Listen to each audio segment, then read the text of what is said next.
So hi there everybody, this is Chris Mann from Australian. Today we're going to have the first of two webinars about ATMPs. So this first webinar is about the scientific basis of ATMPs and also some of the regulatory definitions. So this webinar is more designed for maybe newcomers, less scientific people, or people who are quite new to the field and just wanted to get an overview and a feel for what was going on rather than go into a deep dive to a particular product type. So with that in mind, here's just a quick overview of the presentation today. So as mentioned, this is for newcomers and people who are less specialized, so it won't be too much detail about explaining all of the detailed scientific concepts, but we'll just go through a high level look. So we're going to first of all cover why we should be learning about ATMPs and why I think it's important that people who are less experienced with this field maybe get to know a little bit about the technology and what's going on. Then we'll start talking about different types of medicinal products and also obviously with different types of ATMPs and also how they work. And then we're going to finish off at the end with a little bit about some of the milestones and some of the historical context of the enabling technology so that we can understand where we are and why we're here now talking about this. So the first question then is, why is it important to learn about ATMPs? So I'm just going to put up a few pictures of just some things from the media where it might kind of explain indirectly why we need to be learning about ATMPs. Hopefully somebody is recognizing some of these things here. So here's a bit of a mixture of different things. Obviously, we've got a few movie scenes here. We've got Victoria Beckham and some kind of more medical-based pictures. This is just to give you a broad spectrum of idea that gene therapy and ATMPs are already in the mainstream media in different ways. For example, the cause of this Will Smith film is apparently a oncolytic virus used to treat cancer that kills everybody. So it's there. Here's also some media headlines from papers from around the world just from the last couple of months, including this one from the European Medicines Agency from 2 days ago, warning about stem cell therapies, for example. So this just gives you a cross section and again reinforces that ATMPs are already here, they're already around you. So it's obviously important to understand what they are and how they work, okay? So that's the next question then. What are advanced therapy medicinal products? So again, before we answer that question, the first question is, what is a medicinal product or what is a drug? So according to the current definitions, and again, this is European centric, but more or less the same definitions apply in the US and around the world as well. But a drug can be considered any substance, which is an important word, is not a compound, for example. So any substance or combination of substance that may treat, prevent, or diagnose a different condition. So it has a physiological, pharmacological effect. So you have different images of what drugs could or could not be, from fake products to real products to generics to recreational drugs and so on. So the different types of medicinal products then, you typically classify these as small molecule drugs. Maybe you might refer to that as chemicals. So usually they're monotherapy products. So there's one substance per product. Paracetamol, for example, they might be fixed dose combination products. So you might get 2 or more in one. Paracetamol with tramadol would be an example. You might also have combination products where you mix a chemical with a medical device. And of course, you can get generics, which are just copies, let's say, of the original chemical drug. You then have another class of drugs, the biologic drugs. So these are informally divided into small and large biologics just based on size. So peptides and antibodies are being small and large, and these can also be biosimilars. ATMPs also comes under the biologics umbrella, but we'll have a look at that a bit later. And then also you have vaccines and some immunotherapeutic products that are also biologics. Finally, there's also herbal medicinal products, which comes under and traditional use products, but we're not really going to talk about those today. So looking at the spectrum of complexity and size, you can see ATMPs that are here on the right with a viral vector is shown. and the complexity is shown in relation to a boat or different sized boats along the bottom. So you can see small molecule, small biologic, large, and then ATMP increasing in complexity. So basically what this means is that ATMPs are very technological products at the forefront of innovation and medicine. They're also very heterogeneous, as we're going to see here, but that's the first message, that these are very complicated, usually products, though that's not always the case. So the point then of ATMPs compared to a small molecule is quite different. So it's not really to have a clear pharmacological effect. The idea of ATMPs is normally to introduce some kind of genetic material into a cell or tissue to compensate for its absence. So sometimes this is referred to as genetic engineering, though you don't tend to hear that term used so much these days. Or the other alternative is that you may want to just introduce cells or tissues into the body to replace or regenerate a lost function, for example. So that's generally quite a different function to a standard small molecule. Okay, so in terms of classification and more detailed definition of what ATMPs are, the first thing that's important is that ATMPs are biological products, and that has a big impact on what is or is not an ATMP. For example, one of the cases I put down here is an oligonucleotide. This is a synthetic DNA or RNA molecule, but it's not considered an active substance, ATMP, even though it has DNA, because it is not a biological substance. So the ATMPs are generally also divided into three subclassifications. You have gene therapy medicinal products, which are probably the most common type, cell therapy medicinal products, and tissue engineered medicinal products. So we'll go and explain a little bit more about those in the next couple of slides. Okay, so an ATMP may also be combined with a medical device or an active implantable device, for example, and this then would be a combined ATMP, much as you saw with the small molecules, that you can have a small molecule also combined with a medical device. So an example of this would be some kind of cells embedded into a biological matrix or a scaffold, for example. So some things, ATMPs generally do not include vaccines for the treatment of infectious disease. It's not always clear why that is, but that's how the rules work. Mentioned already oligonucleotides that are not ATMPs, even though they're made of DNA and may change uh, uh, engineer cells, for example, by introducing DNA into cells. And ATMPs do not include cells and tissues for transplantation. So an liver transplant, for example, is not an ATMP.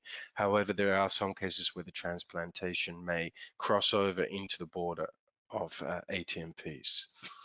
There's also a couple of gray areas which are a bit harder to define in detail and a superficial level like this, but we'll just go through it anyway, just so you can keep in mind. So many technologies are referred to as ATMPs or gene therapy, but they're not. This is according to the regulatory definitions. We'll go into detail, but we've already mentioned a little bit about that. Oligonucleotides, for example, are not biological. Extracellular vesicles, for example, in most cases do not have recombinant nucleic acid, and wild-type oncolytic virus and phage mids have no recombinant sequences either. So even though they work exactly like ATMPs, they're not considered as ATMPs. As well as a couple of other borderline technologies that may be regulated, at least in part, as ATMPs, especially at the pharmacopoeia and manufacturing level, but they're not ATMPs. And examples might be aptamers, which are kind of nucleic acid structural molecules that don't work on a nucleic acid level, but more on a physical level, let's say, and also the DNA and viral vaccines, which may be exactly the same as gene therapy vectors, but are not considered as ATMPs. Okay. So the two main legislations covering ATMPs in Europe are the Main Medicinal Products Directive 2001/83. In that you can find definitions of some of the ATMP types and what you need to include in the dossier. That can be found in Annex 1, Part 4. And there's also the ATMP regulation from 2007, which is the 1394/2007 regulation. Complementing these two are at least three other key regulations related to transplantation and cell and tissue procurement, which you can see these here. So some of these may also apply in parallel to the ATMP regulations. Some of these may also be completely different, but need to be read in the context of classification and definition. So on this table here, we've got the three main types of ATMPs according to the current European legislation. So you can see the names of the three at the top, the legal basis here where you can find this definition. So as mentioned, you can find some of the legal basis in the directive and some in the regulation. So looking first at gene therapy medicinal products, there's three key core components to be defined as a gene therapy product. First, you have to be biological, as we mentioned, so synthetic oligonucleotides are out.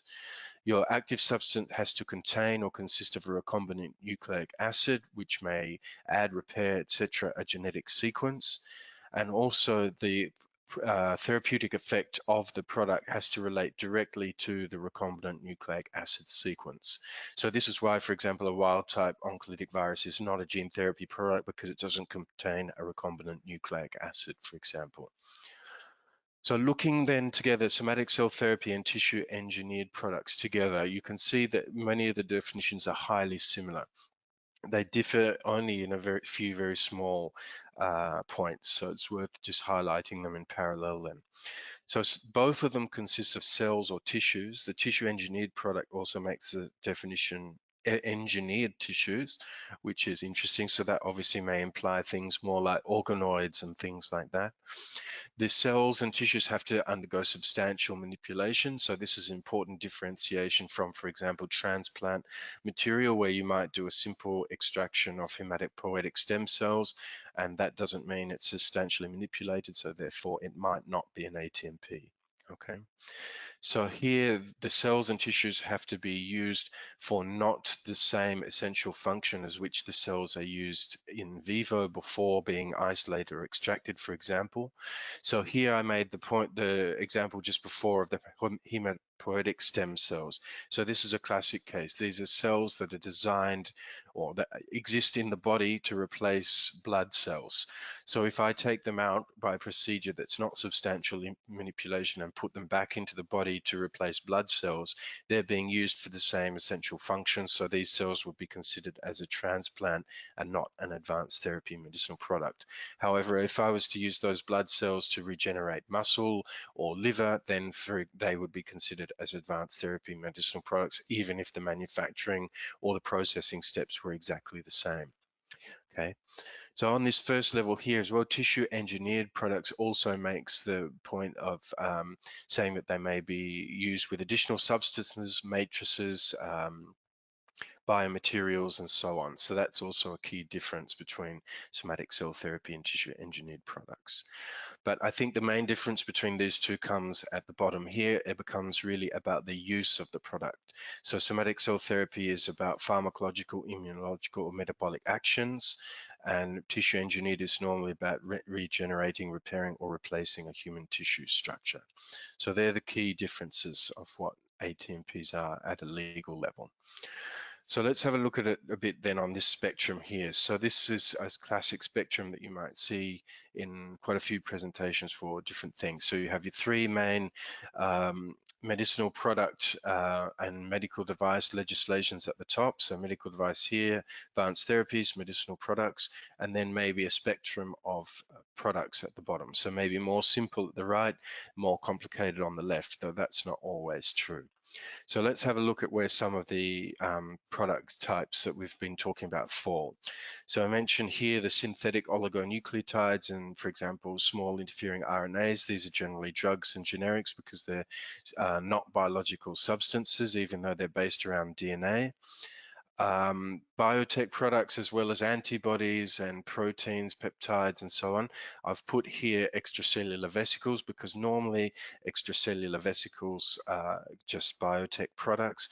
However, if they did have a transgene product inside, they would be considered gene therapy. The main gene therapy types are viral vectors, plasmids.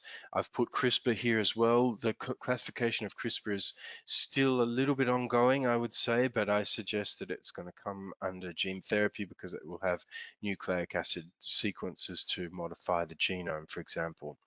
CAR T cells are also considered as gene therapy because they have a recombinant nucleic acid. And over here you have your tissue engineering and your cell therapy. I've put a couple of different types all together under the same block because, as you saw before, this is really due to they may be the cell therapy or tissue engineering just based on how they're used. So the same cell type can be used for one or the other. So here's a couple of confusing aspects then. So if I have some kind of nucleic acid loaded into an extracellular vesicle, for example, it may become, this extracellular vesicle may become a gene therapy product in that case. The same here, the CAR T cells, they're so close to cell therapy that they often cross over, and in the future there may be some slight changes to the definitions there.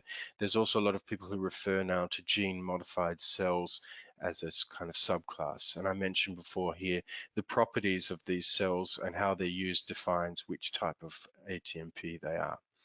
And of course, you can also combine any of these with a different medical device to make a combined ATMP. So just some examples of medical devices used with these products. You might have a scaffold, 3D hydrogels, for example, to grow tissue structure in, 3D printing. So you might implant cells into a synthetic bone structure, for example. Cells might be encapsulated to protect them, or you might use a special delivery device, such as a special syringe or cannula to get the product to where you need it to go.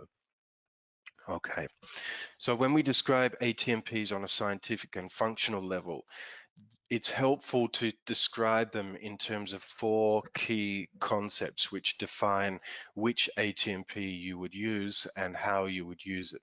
So these 4 concepts, which I'll go through in detail in the next couple of slides, are the vehicle, the cargo it has, the route it takes, and the disease which it's trying to treat. So let's just go through that and see what exactly we mean here. So the vehicle, which is sometimes called a vector or a delivery system, is basically the structure that carries the cargo, which we'll get to in a minute. So this cargo has to be inside something normally to get it to where you want to go. That may not always be true, for example, naked plasmid DNA, but in that case, the nakedness itself may be considered to be a vehicle to some degree. Okay, so the cargo, usually by that we're talking about nucleic acid, especially in the case of gene therapy, but it may also just imply the mechanism of action. For example, the local secretion of a product from a cell or a physical function from a cell regenerating a tissue. But that's what we mean by cargo, mechanism of action, essentially. So route, when we talk about route here, we're not only just talking about the route of administration, as we will see, we're talking about broader pharmacokinetics of the product. So that also means duration of gene expression, specificity of gene expression, and so on.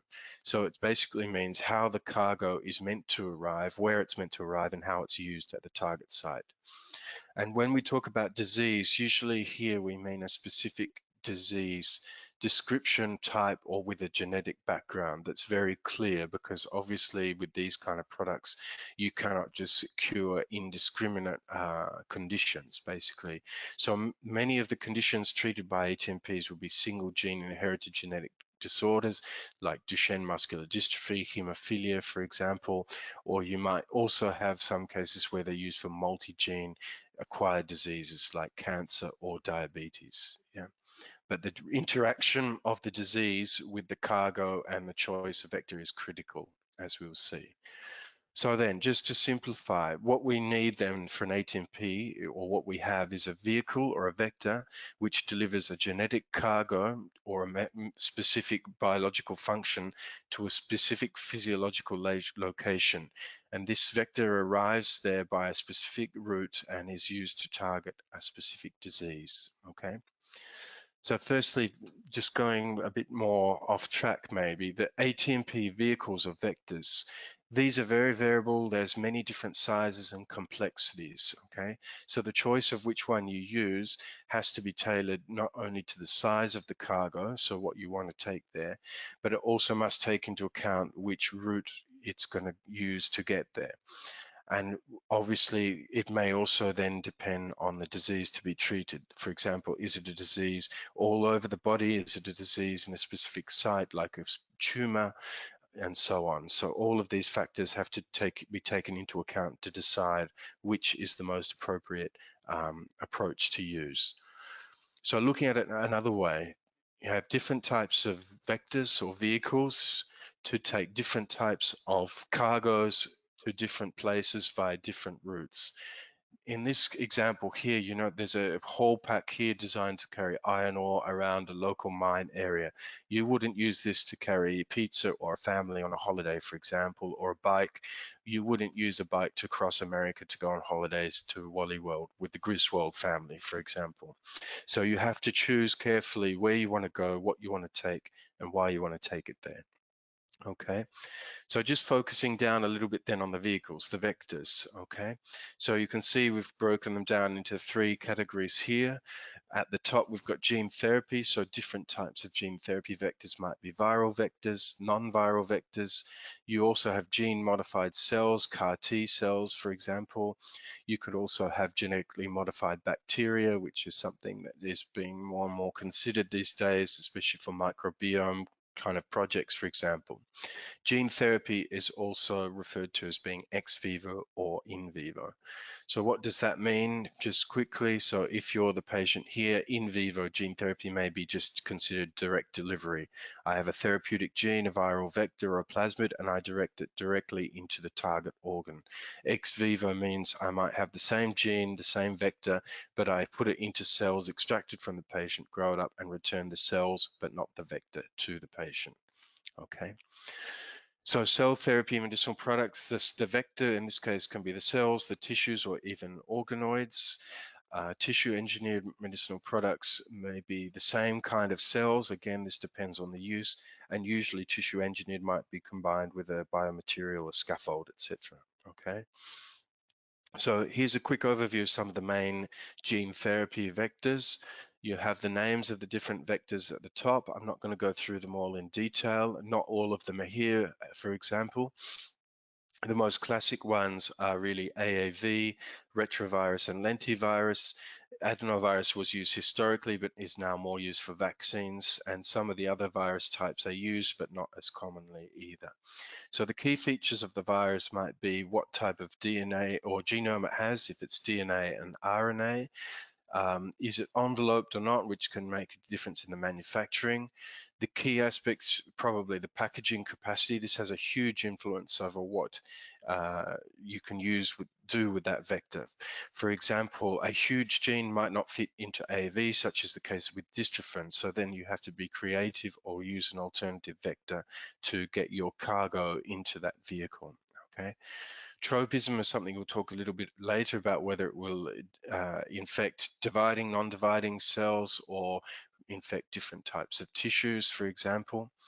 This aspect here of genome interaction is also highly critical. You'll see most of the vectors here are non-integrating, but these 2 vectors, the retrovirus and the lentivirus types, are integrating, meaning that it inserts permanently the nucleic acid into the chromosome of the recipient. So that it refers also to an intended effect. There is also unintentional integration which can happen with these vectors as well, but as a natural mechanism of the infection cycle, they're not integrating vectors. Okay, and obviously the effect of the transgene expression should be long lasting, ideally, to get an effect throughout the life or at least a long period of time of the patient. Okay.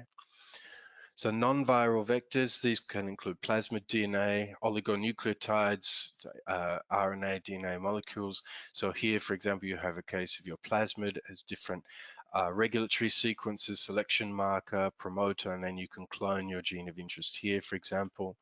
Oligonucleotides, I've given here on the right the example of an oligonucleotide to modify splicing. So here you have a mutant gene with the exons in color, introns in white. You use the oligonucleotide to block the mutated exon from being included in the final transcript. So you skip the exon and then you have a shorter mRNA that makes still a functional protein.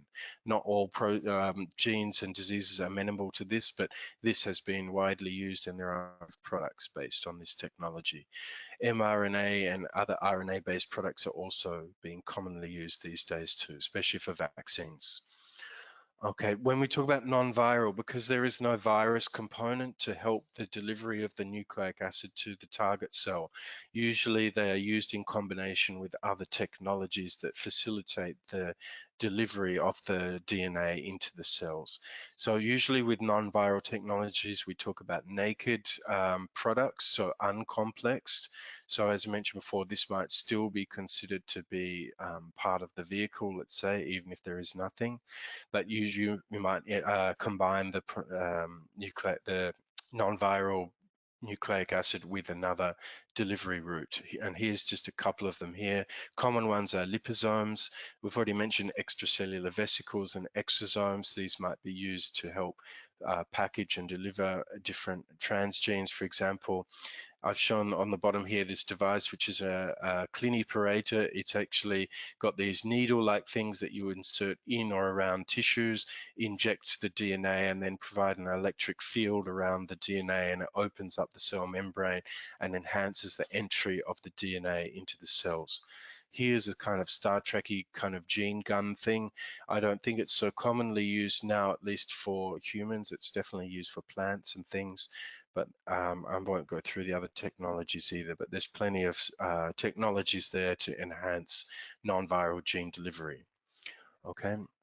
So here's a quick overview of some of this then. Got plasmids here, some different virus types. So if I was to put my cargo inside a retroviral vector, this is an integrating vector. It would infect the cell. The nucleic acid would go into the nucleus, integrate into the chromosome, and express the therapeutic gene and correct the cell that I was interested in.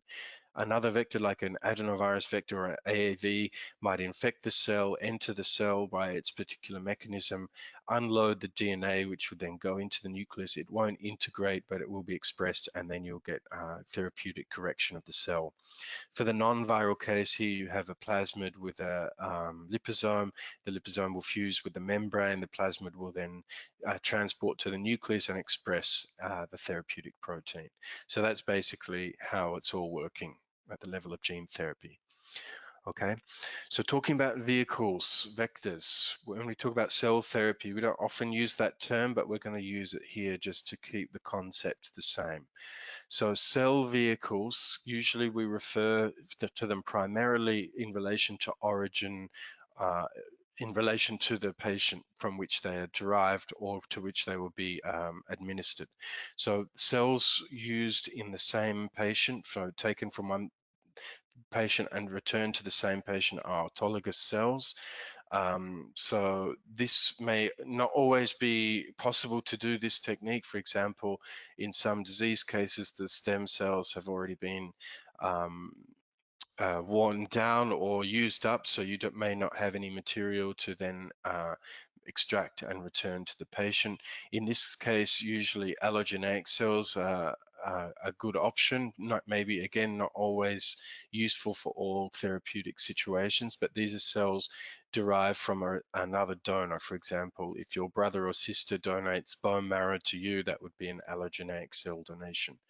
The final case would be xenogeneic cells, which are not often used. These are with animal cells or derived from animal tissues. This is becoming slightly more common now with some humanized and genetically engineered pigs, for example, but it's still not very common at all in the clinical setting. Okay, so the cells that we usually isolate for ATMPs are usually stem cells. So these are cells which just have a self-renewing capacity. So they have the ability to regenerate themselves, let's say, without becoming committed to a particular line or lineage, at least at the early stage. And they also, by definition, then can become multi-lineage as they grow and proliferate.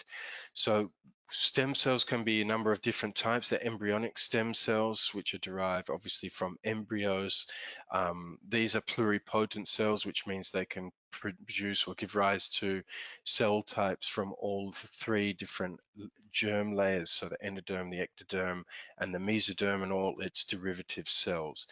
Adult stem cells may be slightly more committed, so they're said to be multipotent, oligopotent, or unipotent. So these can give rise to different types or numbers of offspring of different, not necessarily different lineages. For example, hematopoietic stem cells may not give you muscle cells, for example, but they might be able to give you different lineages of blood cells. There's also the induced pluripotent stem cells, which are genetically reprogrammed cells to be more like embryonic stem cells and have pluripotent potential, basically. Organoids is something we've mentioned in-house a couple of times. So these are basically 3D clusters of organized cells that form kind of primitive tissue and organ structures, basically. And there's a huge amount of research in these at the moment for transplantation and especially disease modeling, for example. And finally, the guidelines also give a definition which is called cell-based immunotherapy, and this usually refers to products such as dendritic cells, even to some point CAR T cells that might be used for the treatment of cancer. So this is a definition that's not terribly useful, but it is actually in the guidelines in some cases if it's needed. Okay, so let's talk a little bit about cargoes then. So virus cargoes. Here on the top right in this figure, you can see the structure of a wild type AAV, more or less what it looks like, and the genome here on the right. So it's about 5 kb. You have inverted terminal repeats at the end and the virus proteins in the middle. So when I make a gene therapy vector out of it, I basically strip out all the viral genes and put in my promoter and my transgene and a few regulatory sequences. And I leave the viral ITR sequences for packaging at the end. So this is what we mean by the cargo. So we have the therapeutic gene, which is our transgene, and then we might have a tissue specific or a strong promoter or something like that to drive the expression in the way that we want. And then we might also have regulatory sequences which stabilize the mRNA, improve translation, etc. So that's what the cargo is for a virus usually. For cell therapy, they are not normally likely to have a gene, so no recombinant sequence inside. If they did, then they would be a gene therapy product normally, especially if it was the primary basis of function. You might get an exception. For example, I might put a survival gene into some cells and then put the cells in the patient, but the primary function of the cells might be to make an immune response against cancer, but the survival gene just ensures that they do not die, so it's secondary to the primary response. In that case, it may be possible to have a cell therapy with a transgene. Okay, but really the cargo that we talk about when we talk about cargo for cell and tissue engineering products is a physiological function. For example, it might secrete insulin, it might have an immunological function, for example, dendritic cells activating an immune response, or it might have a direct regenerative function. So for example, you might just put the cells in a myocardial infarction, for example, to regenerate the heart, okay? So here on the right, I've just put the example of dendritic cells. And I put this because it's very similar to gene therapy, but it's not with recombinant nucleic acids. So here you might take out, so you do a leukapheresis to isolate some monocytes, differentiate them into dendritic cells. And here I might take out antigens from a tumor, for example, a melanoma, find some neoantigens, make peptides of those, and stimulate the dendritic cells in vitro, and then get those stimulated dendritic cells and administer them into the patient to make an immune response against the tumor. So in this case, there's no nucleic acid, there's just cells that are primed ex vivo. So this would be a kind of cell therapy. Okay. So when we talk about the route, we're not just talking about the route of administration here. We've got several important terms that we use only, or not only, but more heavily in the ATMP field. So I'll just go through them very quickly. So administration, this usually is the route of administration. So it means how the product is administered to the body. So in this case, it might be intravenous infusion, intramuscular injection. We also talk about tropism of viral vectors. So this is the ability of the virus to interact with and or infect or transduce a cell. So this is usually related to the virus serotype, and which is also determined by the capsid or the protein shell of the virus. It may also be part of the envelope, of course, and the virus proteins that are usually expressed in the envelope. So for example, we usually talk about the tropism of AAV vectors. AAV9 has a high tropism for the central nervous system, for example, when administered intravenously, but AAV2 might not, for example. This is to do with different protein structure and different ability to bind and enter cells, okay? So biodistribution then is related to tropism, but it's actually more refers to the study or the method used for tracking the substances, so the virus in this case. So it's just basically where does the virus go or the cells go once I administer them to the product, which is a product of the administration and also the tropism, okay? Virus vectors also we describe transduction, which is the direct viral infection or entry into a cell to deliver the cargo. And in ATMPs, we also often refer to delivery. For example, the expression gene delivery is used. Sometimes delivery is used erroneously in place of administration, but in many cases, it actually refers to the ability of the product to deliver or to uncoat and to actually present, let's say, the nucleic acid to the right part of the cell. For example, I might administer a vector by intravenous infusion. The vector has tropism for the liver, but I might also find the vector in the muscle and the heart, for example, as well as the liver. The vector has the ability to transduce these cells, but it might not deliver properly the nucleic acid to one of the cells or might not be expressed in one of the target cells. Okay. So in terms of route, the main concept for the route is that the amount of product arriving to the target tissue will change significantly according to the route of administration. This is the same in many cases with small molecule drugs, but it's perhaps more so with biological products due to different filter effects, for example, tropism, exposure, saturation of different sites, for example, and then might change completely where you end up the product. Okay, so also the promoter, which is part of the cargo we mentioned before, this should also be considered as part of the route of administration. Why for the case we just mentioned, for example, if I administer a viral vector intravenously, it may go into the muscle, but I only want to see the liver expression. But in that case, if I have a liver-specific promoter, even if I go to the muscle, I won't get any unwanted gene expression, okay? So some other concepts. The vector may disappear in the short term, for example, a lentivirus, but the expression may endure for several years, which is ideal.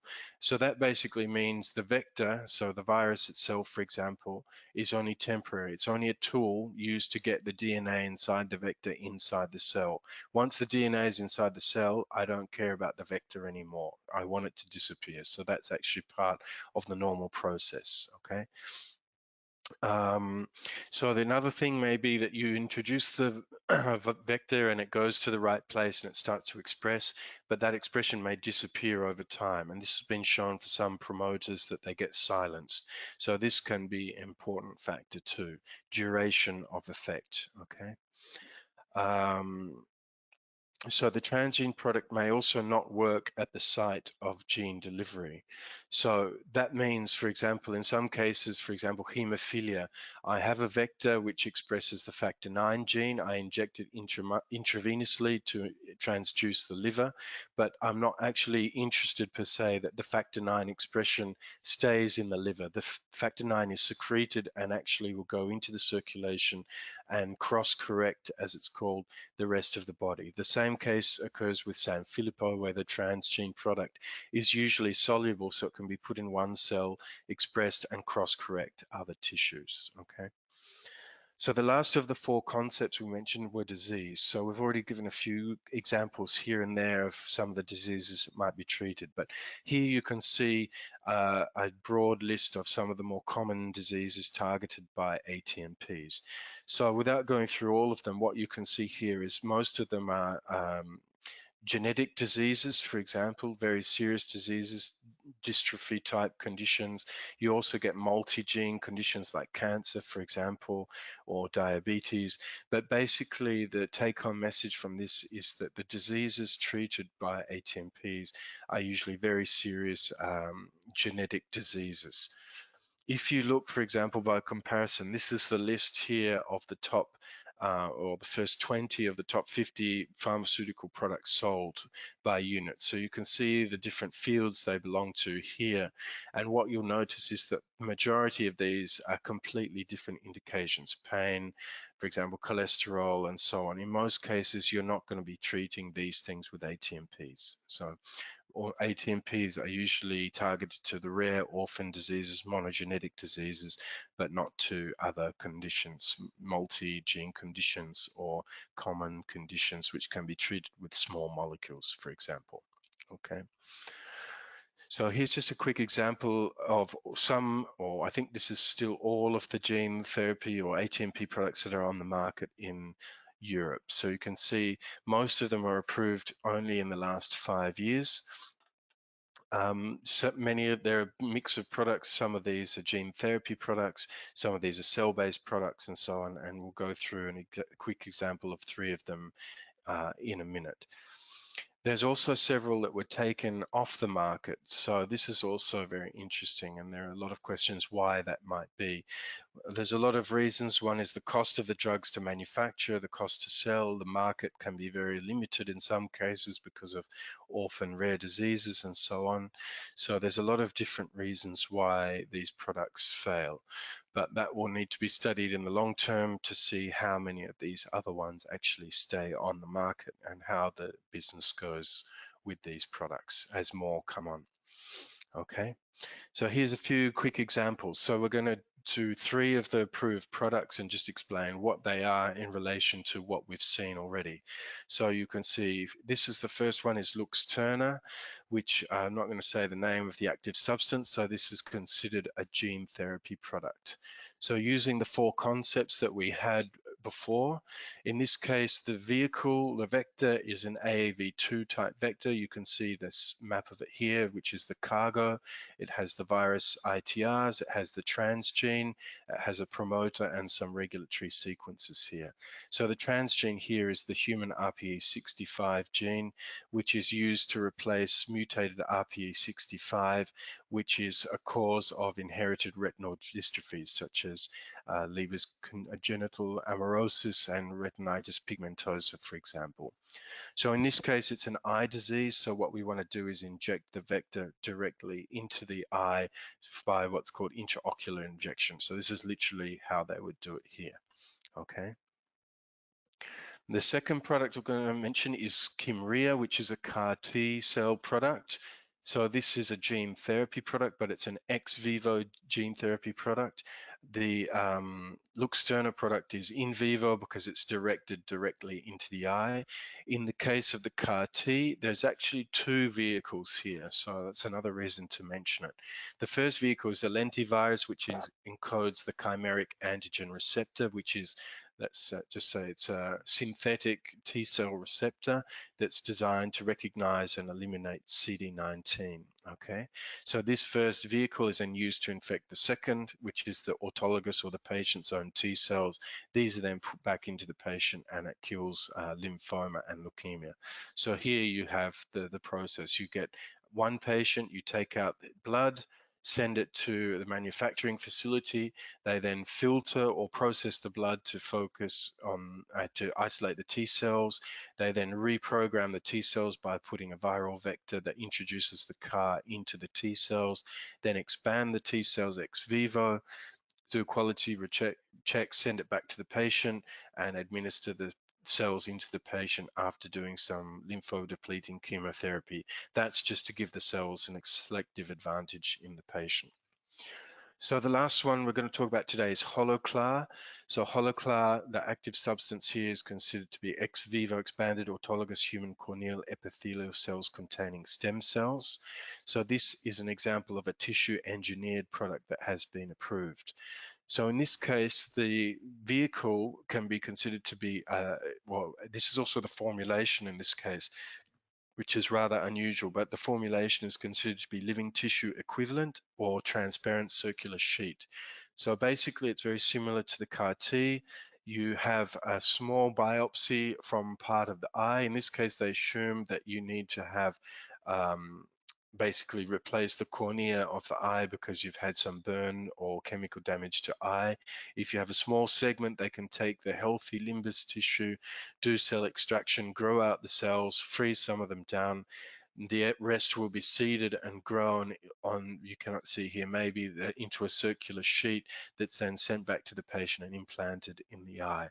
So these circular sheets then will contain cells as described here, and the main part of the cell that does the work, let's say, is the limbal stem cells, which are cultured and grow back and replace and regenerate the eye function. Okay. Right, so just to close off, it's just worth working out. We mentioned right at the beginning, you know, some of the headlines for ATMPs, why study ATMPs, and so on. So basically, there's a huge boom of ATMP development going on at the moment. And you have seen that some of the products are now coming onto the market with more and more expected as we go. So I just wanted to go through maybe and explain or contextualize that a little bit and say, why is this happening now and what has gone before to allow us to get to this situation? Okay. So just on this slide is just a quick overview of some of the key milestones of the 20th century regarding drug development, just to put it into context. So insulin only discovered 100 years ago, penicillin not so long afterwards. You start to get cell culturing in the 40s and 50s. The first human continuous cell line was not until 1952, for example. Transplantation technology also took off at the same time with the first bone marrow transplant, the first organ transplant in the 50s. Thalidomide scandal obviously created a GLP kind of situation, which had a big impact on regulatory and the founding of or the working of regulatory agencies. But going into the 70s and 80s is when you start seeing some of the new technologies really giving fruit or newer ones coming out. For example, the development of live cell FACS in the 70s.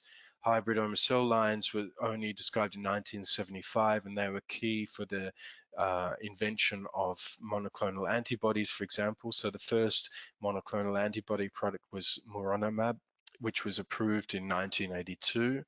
And also the same year was Humulin, which is the first product based on recombinant DNA technology, which was insulin. So you have to think 60 years between insulin. DNA was discovered in the 50s, which I didn't put. And then also, 50 years until you could get a recombinant DNA product. Here in the 2000s, we start to get biosimilar products and also the invention of iPS cells in 2006. When we're looking at ATMPs, we're looking at a much shorter time frame, so really from the 60s until now. So AAV, for example, was not discovered until 1965. This was around the first time that gene transfer to cells and tissues was mentioned. It wasn't really called gene transfer. As far as I know, gene therapy, so it wasn't called gene therapy. Gene therapy was first used as a term, as far as I know, in 1972 in a paper by Friedman and Roblin. Okay, so this is before the hybridoma cells came out. Big stimulation for ATMP development was orphan drug legislation, first in the US and much later in Europe. Obviously, as we mentioned, a lot of these conditions are orphan conditions, so having this legislation makes a big deal to bringing forward the development of these products. 1990 was also a big year because there was a paper from Rosenberg, which was the first description of gene transfer to human cells, which were done in cells from melanoma patients just with a marker gene, just to see that it could be done. And then the same year, some patients who were treated with ADA SCID were also described in the literature. This, if you look at the second webinar today, we'll go through a little bit more about this condition. But then during this period was kind of an early boom phase of gene therapy, the 90s to 2000. But it was the death of Jesse Gilsing in 1999 in an adenovirus trial that caused a huge slowdown in ATMP research because there was concerns in the community. There was a change in vector type from adenovirus to AAV. So there was a real lag phase for a few years with very little or with less activity than perhaps there should have been. So 2003 saw the first gene therapy product approved in China, Gendesign, which has never been approved in any other country. So it was slightly controversial at the time. I don't know if it's still really on the market or used very much. The same year also saw another huge setback, which was the observation of the insertional mutagenesis in trials of SCID-X1. Again, I will refer to this again in the second webinar today if you're interested in that. Moving forward from there, we had ATMP regulation in Europe in 2007. First product approved in 2012, which was Glybra as gene therapy, and the first CAR T patient was administered a CAR T product in the US in 2012 as well. And that product was approved by FDA in 2017. So that just gives you an idea of where we are, how long it's taking to implement the technologies, and also what has an impact on the development of ATMPs. So here's just a few quick conclusions, let's say, but not about things that we've discussed, but about where we're going to go next. So these are some of the issues facing ATMPs that you may see in some of those headlines, or you might have inferred from some of the things that we've been discussing. So the first would be manufacturing costs and production bottlenecks. Now there's a boom. Now everybody's doing ATMPs. There's a lot of demand on manufacturing, and getting good manufacturing processes is difficult. The same for traceability and microbial safety during manufacture. Obviously, you don't want to have infected cells, and you need to know whose cells they are and so on. So that creates its own set of problems. Viruses are obviously immunogenic, so that makes a big problem for trying to re-administer viruses, or if you already have an immune response to that particular vector before you get treated, it might prevent you from being treated. We mentioned the case of the integration and the leukemia in the SCID-X1 patients, for example. This is a major issue that people are still worried about, and gene editing, CRISPR technologies may also make that more of a concern. The duration and persistence of effects is also key. These treatments need to last as long as possible throughout the life of the patient if possible, and that's always difficult, but it needs to be shown. A lot of these genetic diseases are also pediatric diseases, so you need to have focus on pediatric drug development. Germline transmission and germline gene editing is also a major concern for ethical reasons. And in many cases, or in pretty much all cases, the cost of these products has been excessively high, 1 million, 2 million euros per treatment per patient, which is a lot. Okay. So here's just a summary then, very high level summary of what we've seen before. So the main legislation for regulating ATMPs in Europe are these two here, the ATMP regulation and the Medicinal Product Directive. As we've seen, ATMPs are very heterologous products. They can vary from a small siRNA up to a huge tissue structure with cells and scaffolds. The main three types of ATMPs are gene therapy, cell therapy, and tissue engineered products. And we've also put into the same bucket here some other non-ATMP products that may be related. Okay, so gene therapy is also divided into viral and non-viral. You might also put here ex vivo and in vivo. Some gene therapy products can integrate into the host DNA, which is good for long-term persistence, but bad for insertional mutagenesis.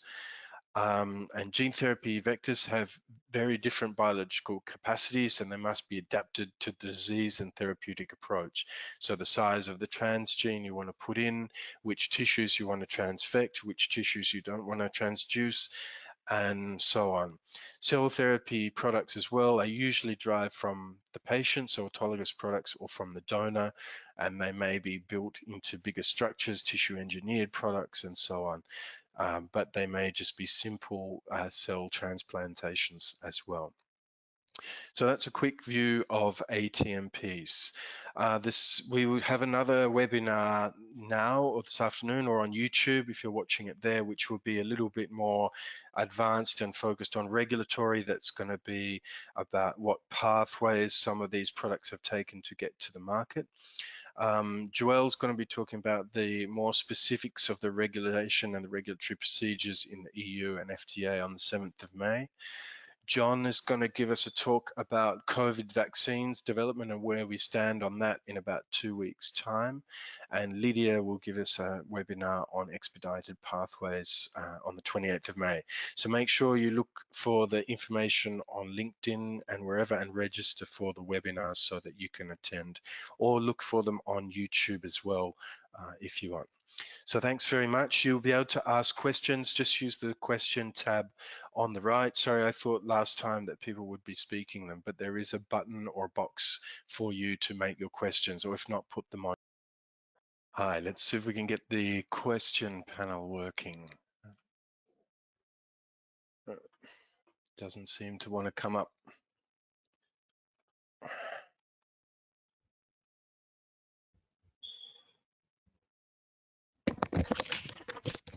Okay, we've got it here. Let's have a look.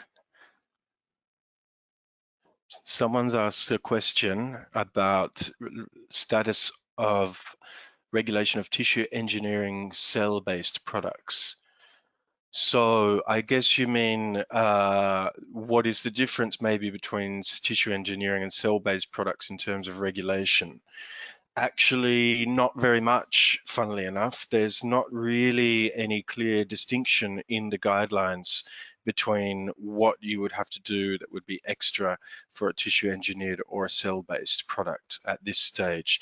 I guess the real question would be about what other material you might have in there. So that may also mean you need extra toxicity for additional components, and it may just make it more complicated to do the characterization of the product. For example, cells before they were embedded in some kind of matrix or 3D structure could be characterized, but once they're in that tissue engineered structure, they become very difficult to characterize.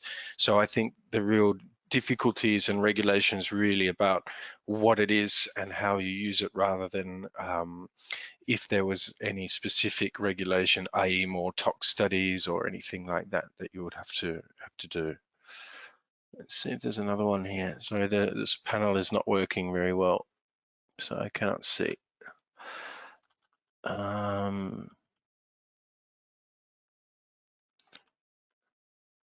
Someone was just saying thank you. So thanks very much. I think that's it for today. We will see you in about 5 minutes or less for the next webinar. So thanks very much. Yeah.